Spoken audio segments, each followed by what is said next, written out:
Hi guys, Grace here. Today I'd just like to talk a little bit about watercolor paper and what gives it its characteristics that we find desirable when we're trying to paint on a surface. So why can't you just use regular copy paper or just any sort of other non-watercolor paper to just paint?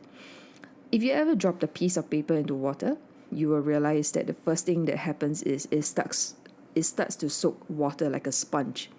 After that, it starts to warp, it starts to buckle, and most importantly, it also starts to tear extremely easy the moment it's wet. So if you can imagine, or say if you're a beginner, you're not sure whether you're trying to get into this medium, that's exactly why that is not an ideal surface to work on. So a main part of what makes it special is sizing. So sizing does not refer to the dimensions of the paper. It does not mean what size, how big, how small the paper is, but it refers to if a substance has been applied internally or externally on the paper to give it its characteristics. So in a way, it is a barrier between the paint and the paper, so that the moment you lay it down, it does not soak right through the paper. You get some time to work with the paint. You get to use techniques such as wet on wet or directly mixing colors on the paper without using a palette, and also lifting.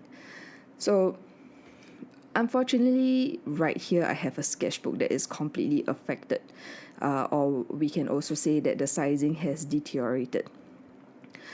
So this is probably the test that I believe would be the clearest to show you what does deteriorated sizing on a paper would feel like or look like. And right now, all I'm doing is laying down a swatch of plain color and just trying to lift the corner of it. So the first color that I actually laid down is the Holbein Raw Umber. So it's more of a yellow tone, earth tone kind of color. And it's not even very bright. It's not a very strong color. But as you can see on the sketchbook, I have a lot of difficulties trying to lift any pigment.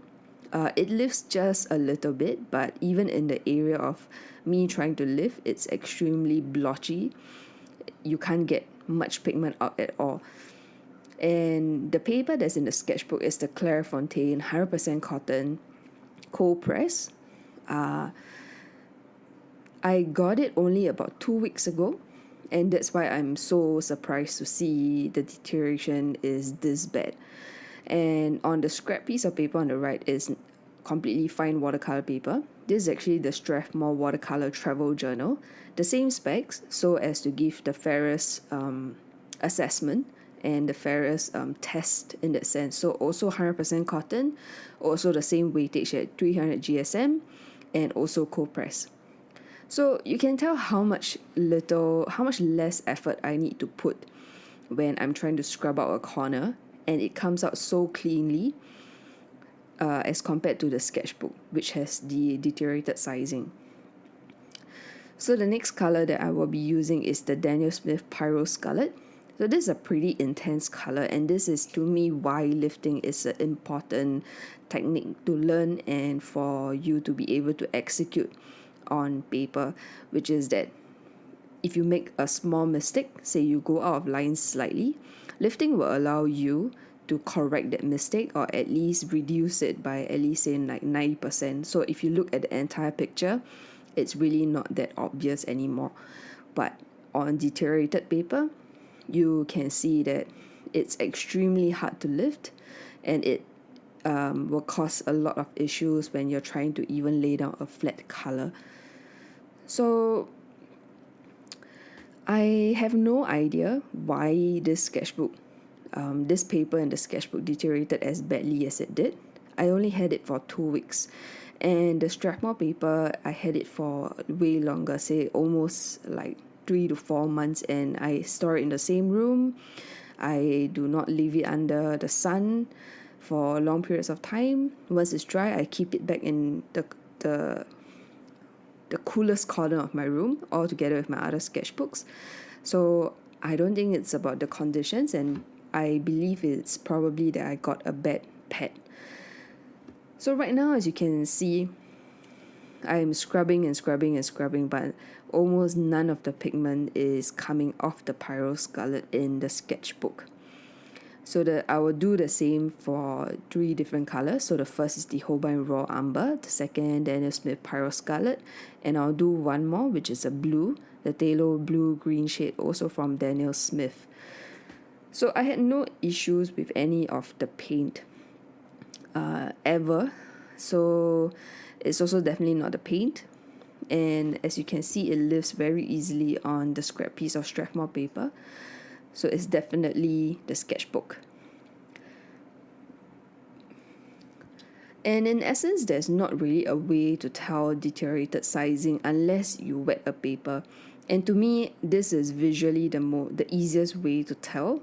And a lot of people say that for very extreme cases, the moment you lay down just clear water, you will even get like yellow spots or dark spots where the sizing is completely gone and the paper just soaks, the water just soaks right through the paper.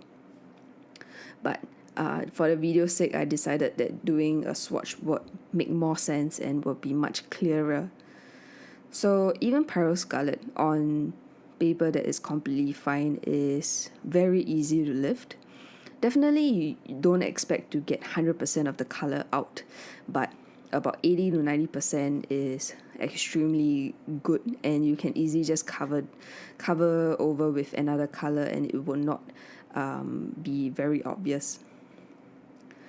So even now, as the sketchbook swatches are drying, I don't know if it's clear, but the Pyro Scarlet is drying extremely blotchy. I laid down a flat wash for both the sketchbook and the Strathmore paper, and I don't know if it will be easy to identify. Maybe it will be much easier to see in the close-up I will show you later, but even on camera I can tell that it's not even drying in a nice flat tone.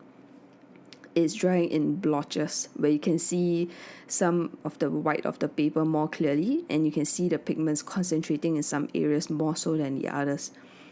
Whereas on the Strathmore paper, it dries more or less flat.